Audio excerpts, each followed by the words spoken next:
Gross anatomy of the lungs. In the cross-sectional anatomy of the lungs, we can appreciate several small Swiss cheese-like holes that are actually blood vessels permeating the lung tissue.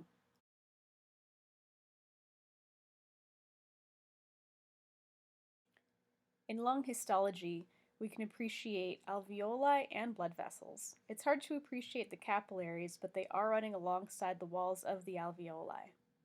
Gross anatomy of the heart.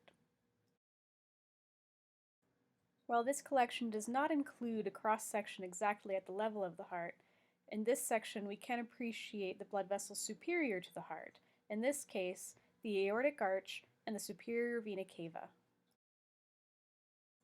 The cardiac muscle, or the muscle that makes up the heart, must also be supplied by blood vessels. Gross anatomy of the hand, including musculature. In this cross-section, we can appreciate digital arteries, supplying blood to the fingers, including skeletal muscle and skin.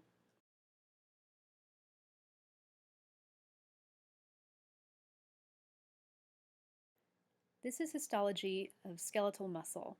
As we zoom in, we can see a blood vessel in the lower right-hand corner. This brain specimen has very visible internal carotid arteries. They look kind of like straws when you're looking straight down through the top. They're located just behind that optic chiasm, which is the cross shape. It's very solid, right in the middle of the brain. In this cross-section, we can appreciate multiple blood vessels permeating the tissue of the temporal lobe, part of the brain.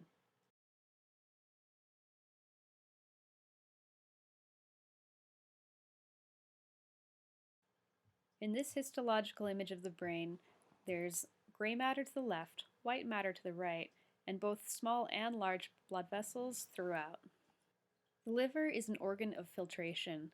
Therefore, blood vessels are very important in this organ. All of those circular and oblong shapes visible in the liver, yet again, are the lumen of blood vessels. In life, this of course would be filled with blood.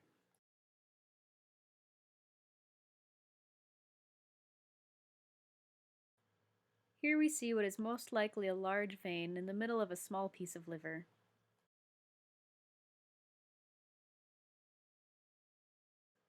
Gross anatomy of the kidney.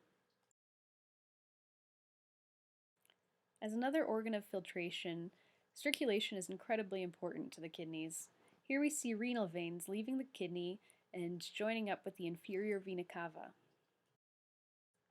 In kidney histology, the most recognizable feature is called the glomerulus. It's actually a bunched up capillary through which the blood can filter out some of its toxins and concentrate them into urine.